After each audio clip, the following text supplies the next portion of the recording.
अस्सलामुअलैकुम नाज़रीन, पाकिस्तान डायरी की एक और केस में करते हैं आपको खुशामदीद। आज हमारे साथ मौजूद हैं doctor Sadaf Ahmed, director of centre of health and wellbeing, university of Karachi से इनका ताल्लुक है।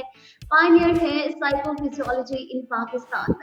डॉक्टर सदफ को हम अपने प्रोग्राम में करते हैं खुशामदीद।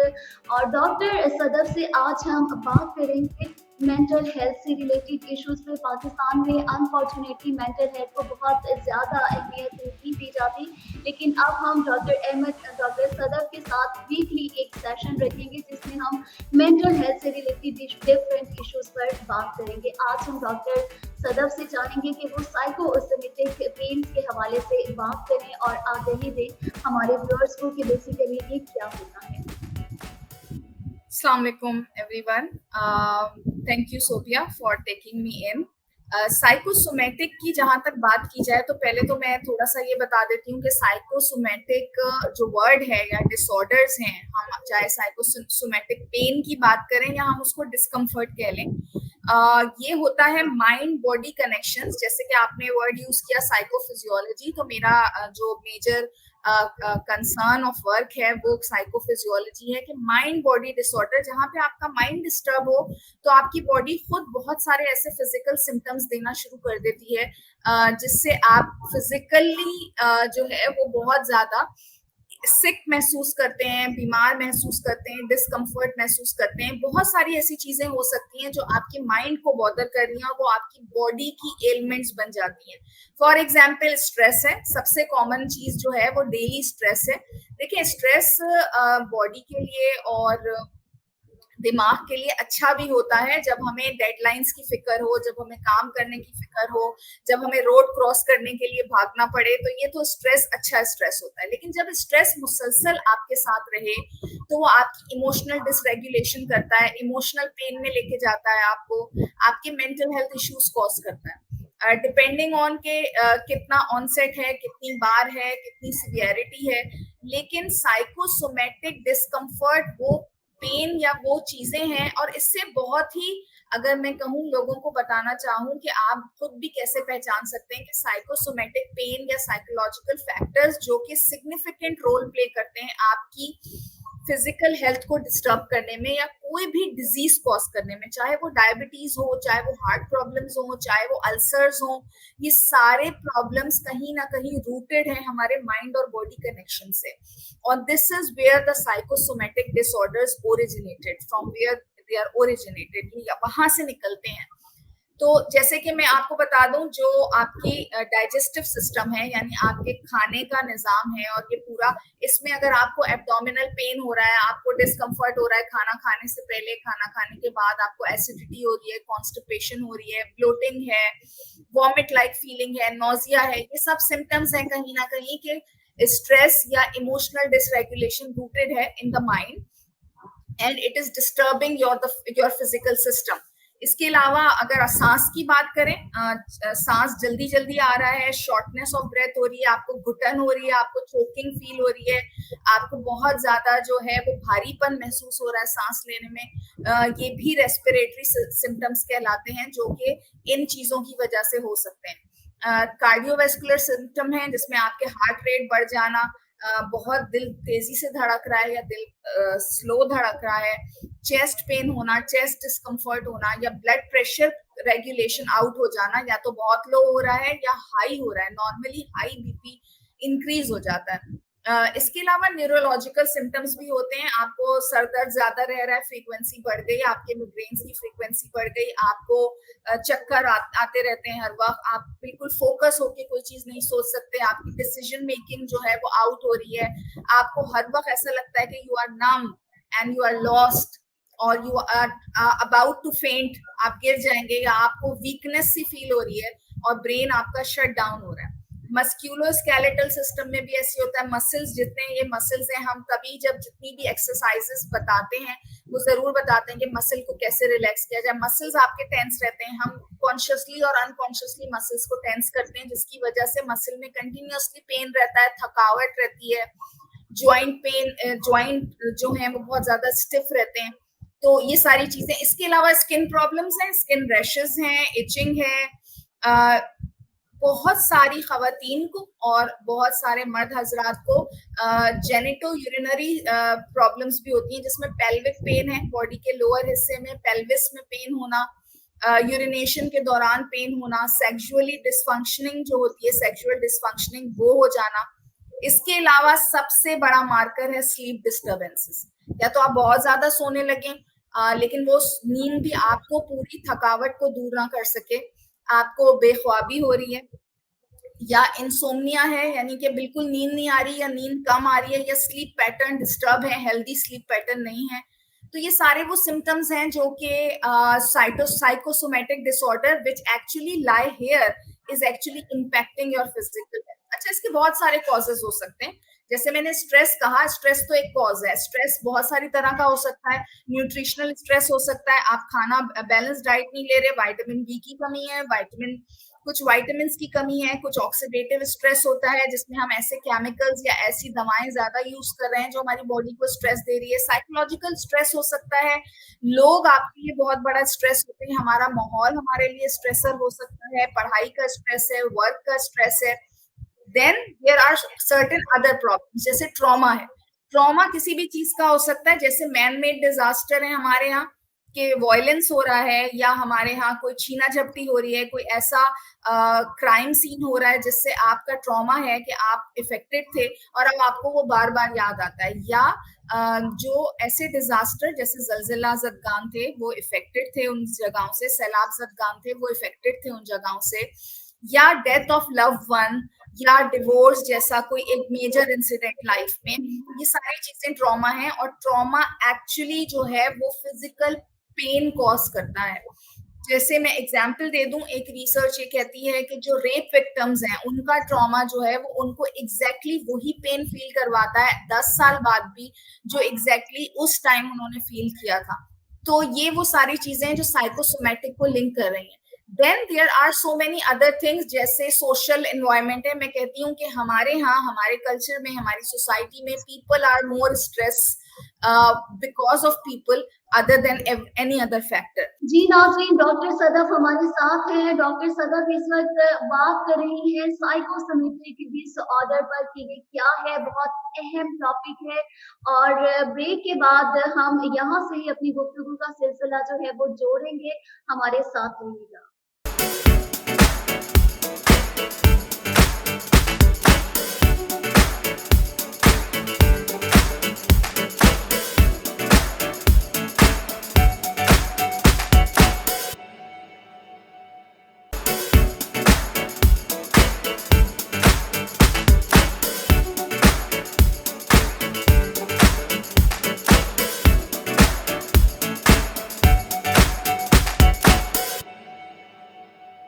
नाज़रीन, हम आपको खुशामदीद कहते हैं। ब्रेक के बाद गुफ्तगू का सिलसिला वहाँ से ही जोड़ते हैं जहाँ से मुनक़ता हुआ था। जी doctor Sadaf. So people stress बहुत ज्यादा है। अगर हमारे पास सोशल सपोर्ट वैसी नहीं है, हमारे पास बुलिंग ज्यादा है, हमारे पास एडवर्स लाइफ इवेंट ज्यादा है, वर्क प्लेस टॉक्सिसिटी है, स्कूल में ऐसा एनवायरनमेंट है, तो वहां पे फिर जो है वो सोशल और एनवायरमेंटल फैक्टर बहुत बड़ा रोल प्ले करते हैं इन कॉजिंग दीज साइकोसोमेटिक डिसऑर्डर्स। इसके अलावा कुछ पर्सनालिटी ट्रेड्स भी होते हैं। मैं और आप भी एक डिफरेंट पर्सनालिटी हैं, सबकी पर्सनालिटी डिफरेंट होती है। पर्सनालिटी टाइप, कुछ लोग बिल्कुल परफेक्शनिज्म की तरफ जाते हैं, so they create their own stresses to be perfect in every category of the life, जो उनके माइंड को ऑल द टाइम डिस्टर्ब रखता है। There are so many other type of personalities जिसमें लोग अपने इमोशंस को सप्रेस रखते हैं, एक्सप्रेस नहीं करते ज्यादा, तो वो बिल्ट इन होता चला जाता है। So that also cause the next cause which is emotional. अगर आपके पास स्ट्रॉन्ग इमोशंस हैं, so you should express them out. Other than that वो एंजाइटी कॉज करेगा, वो डिप्रेशन कॉज करेगा, वो एंगर कॉज करेगा, किसी भी तरीके से वो निकलेगा।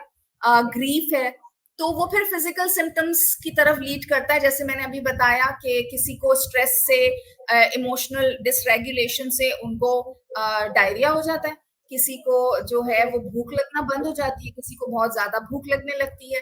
तो ये वो सारे फिजिकल सिम्टम्स हैं तो साइकोसोमेटिक डिसऑर्डर्स जो हैं वो कॉज कर सकते हैं। और इसमें एग्जाम्पल मैं आपको दे देती हूँ, चाहे वो इरिटेबल बोल सिंड्रोम हो, ये एक ऐसा डिसऑर्डर है जिसमें पेट हर वक्त खराब रहता है। लोगों को ऐसा लगता है गैसेस हो रही हैं, लोगों को ऐसा लगता है कि अब मुझे अर्ज है बाथरूम जाने की, लेकिन कोई भी चीज जो है डाइजेस्ट नहीं हो रही होती, एब्डोमिनल पेन रहता है, डायरिया होता है या फिर गैसेस रहती हैं। ये सबसे बड़ा कॉज है इमोशनल और स्ट्रेस फैक्टर्स का। तो इसको हम साइकोसोमेटिक डिसऑर्डर या पेनफुल साइकोसोमेट्रिक डिसऑर्डर कहेंगे। इसी तरह से फिब्रोमाइल्गिया है, यानी जॉइंट पेन। अब किसी के जहन में भी नहीं आएगा कि जॉइंट पेन जो है और उसकी जो टेंडरनेस है और उसका जो पेन है और जो फटीग है और जो स्लीप डिस्टर्बेंस है, उसके साथ थकावट है, वो सब किसी स्ट्रेस की या साइकोलॉजिकल रीजन से हो रही होगी। इसी तरह माइग्रेन्स हैं, जैसे मैंने बताया, इसी तरह ब्लड प्रेशर है, इसी तरह से सोरियासिस है। सोरियासिस क्या होता है? स्किन की कंडीशन होती है और वर्स्ट स्किन हो जाती है, उससे स्किन उतरने लगती है, उस पर पैचेस हो जाते हैं, सर के अंदर बिल्कुल व्हाइट कलर की खुश्की हो जाती है और पैचेस उतर रहे होते हैं। ये सारी जो सोरियासिस की कंडीशन है, ये भी पीरियड्स ऑफ स्ट्रेस में जो है वो एलिवेटेड होती है। इसी तरह एस्थमा हो गया। Asthma is a very physical thing, लेकिन साइकोलॉजिकली अगर आप देखें तो स्ट्रेस एंड एंजाइटी ट्रिगर और एलिवेट एस्थमा अटैक्स।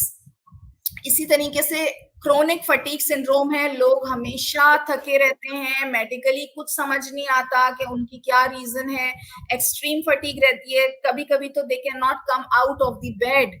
और पाकिस्तान में खवातीन में ये बहुत कॉमन है, लेकिन ऐसा लगता है कि ये तो कोई रीजन ही नहीं है, कुछ नहीं आ रहा रिपोर्ट्स में, कुछ नहीं आ रहा रिपोर्ट्स में, but it has some psychosomatic origin. And if we go for the stress management therapies, if we go for the interventions जिसमें साइकोथेरेपीज हो, जिसमें रिलैक्सेशन एक्सरसाइजेस हो, ओवरऑल आपकी मेंटल हेल्थ का ख्याल रखा जाए, तो ये फिजिकल सिम्टम्स जो है गायब हो जाएंगे, तो बिल्कुल गायब हो जाएंगे। तो बेसिकली जो है वो साइकोसोमेटिक कहीं ना कहीं लाई करता है इन द माइंड। और शायद हम अभी इस बात को समझने से कासिर हैं। इसकी सबसे अच्छी एग्जांपल मैं आपको दूं, बुखार हो जाता है किसी को, तो हमें पता होता है कि ये बुखार हो रहा है और अब हमें डॉक्टर के पास जाना है। ये एक सिम्टम है और इसका रीजन कोई ना कोई बैक्टीरिया होगा, कोई ना कोई वायरस होगा। लेकिन अगर हमें बार बार बुखार रह रहा है और बहुत ज्यादा बुखार रह रहा है और कोई चीज नहीं पता लग रही, तो हमारे जहन में कभी ये नहीं आएगा कि शायद वो स्ट्रेस की वजह से, क्योंकि स्ट्रेस जो है वो आपके इम्यून सिस्टम को इतना वीक कर रहा है कि आप बार बार बीमार पड़ रहे हैं। आपने अपने इर्द गिर्द ही देखा होगा, बहुत सारे लोग जो स्ट्रेस ज्यादा लेते हैं फौरन बीमार पड़ जाते हैं, और कुछ लोग जो है वो स्ट्रेस से बिल्कुल बीमार नहीं पड़ते। तो लेकिन ऐसा नहीं है कि उनके अंदर कोई चेंजेस नहीं आ रहे, उनके अंदर भी आ रहे हैं, और लॉन्ग टर्म शायद उनको कोई और फिजिकल डिसऑर्डर हो, लॉन्ग टर्म शायद जो है वो स्ट्रेस कर रहा है उनकी बॉडी के अंदर, and it is taking something else. Pakistan इस वक्त नंबर 1 पे जा रहा है डायबिटीज में। अच्छा, अब सब कहेंगे डायबिटीज शायद चीनी खाने से हो जाती है, चीनी ज्यादा खाने से हो जाती है, लेकिन बेसिकली अगर आप रिसर्चेस लेटेस्ट देखिए तो जितना आपको स्ट्रेस रहेगा उतना आपकी बॉडी का इंसुलिन जो है वो एग्जॉस्ट होता चला जाएगा।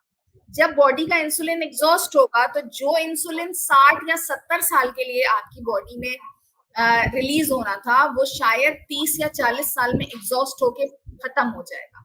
तो अल्टीमेटली हम कहाँ चले जाएंगे? डायबिटीज की तरफ चले जाएंगे, फिजिकल इलनेस की तरफ चले जाएंगे। तो इस तरह से हमारे डिसऑर्डर्स, इसमें सोबिया बात करने को बहुत कुछ है, कि जैसे अब हम बैठे हुए हैं और हमें पेन फील हो रहा है, and this is like a chronic fatigue thing, कि हमें हर वक्त थकन रहती है, हर वक्त पेन फील हो रहा है, और पीपल से कि भाई कुछ भी नहीं आ रहा रिपोर्ट में, it is in your brain. It is not actually in our brain कि हमें पेन हो रहा है, एक्चुअली हमें पेन हो रहा है, और वो उस परेशानी की वजह से जो हमारे दिमाग में लॉक है, वो उस मेंटल हेल्थ इश्यू की वजह से जो हमारे, इसका मतलब ये नहीं है कि पेन वहां एग्जिस्ट नहीं करता, पेन बिल्कुल वैसे ही हो रहा है जैसे आप किसी खंबे से टकरा जाए और आपको पेन होगा, बिल्कुल वैसे ही पेन आपकी बॉडी में वही प्रोसेस से, उन्हीं केमिकल से हो रहा है। तो जो भी बंदा आपको कह रहा है कि उसको पेन हो रहा है, उसको लिटरली फिजिकली पेन हो रहा है, वो उसके दिमाग में नहीं है। आप उसका पेन का इलाज ऐसे नहीं कर सकते कि आपको पेन नहीं है, आपको उस रूट कॉज का इलाज करना पड़ेगा, उस रूट कॉज की बात करनी पड़ेगी, उस रूट कॉज को रिलीफ करना पड़ेगा जो कि पेन को एलिवेट कर रहा है, जो पेन को इनहेंस कर रहा है या पेन को कॉज कर रहा है, जो उसका बेसिक रीजन है। बिल्कुल, thank you so much doctor Sadaf. आज आपने बहुत एक अहम औश इश्यू के ऊपर बात की और मेरे ख्याल में हमारे बहुत सारे व्यूअर्स जो हैं इस हवाले से रिलेट करेंगे क्योंकि बहुत सारे लोग जो हैं वो इसमें सफ़र कर रहे होते हैं। उनकी रिपोर्ट्स में मेडिकल रिपोर्ट्स में सब कुछ ठीक बताया जा रहा होता है, लेकिन वो अपनी फैमिली मेंबर्स, अपने दोस्तों, हर जगह के ऊपर उनको शायद बता-बता कर थक रहे होते हैं कि मुझे ये तकलीफ़ हो रही है, लेकिन उनको कहा जाता है कि नहीं यार तुम्हारी रिपोर्ट्स तो बिल्कुल ठीक है। तो तुम्हारे कोई और फिर उनको एक किस्म का बुली भी किया जाता है कि यार ये तुम्हारे दिमाग में ही तुमने बिठाया हुआ है और वो उनको एट द सेम टाइम 2 चीज़ों को हैंडल करना पड़ जाता है। वो ज़्यादा मुझे लगता है एक डिफ़िकल्ट सिचुएशन में आ जाते हैं। Doctor Sadaf thank you so much आज के प्रोग्राम में आपने बड़ी डिटेल के अंदर इसके ऊपर रोशनी डाली और हमारे व्यूअर्स को इसको समझने के लिए हेल्प किया। इस सेशन का एंड मैं यहाँ पर ही करती हूँ नाज़रीन, लेकिन आप परेशान नहीं हो डॉक्टर सदफ क्योंकि हमारे साथ हैं। नेक्स्ट वीक आप हमारी दूसरी एपिसोड के अंदर देखेंगे कि डॉक्टर सदफ जो हैं एक बड़ा अच्छा सा मेंटल रिलैक्सिंग टेक्निक हमें बताएंगी, गाइडेड मेडिटेशन, जिसको आप अपनी हेल्प खुद भी कर सकते हैं कि किस तरह ये कोई इम्पॉसिबल चीज़ नहीं है, इसका हल मौजूद है। डॉक्टर सदफ हमारे साथ मौजूद हैं। आप हमारे अगले प्रोग्राम के लिए हमारे देखिए एपिसोड और जानिए कि इसका हल क्या है। आज के लिए doctor Sadaf thank you so much. मैं आपको अल्लाह हाफ़िज़ करती हूँ यहाँ पे। बहुत शुक्रिया हमारे व्यूअर्स को एनलाइटन करने के लिए इतने इम्पोर्टेंट टॉपिक पे। Thank you so much.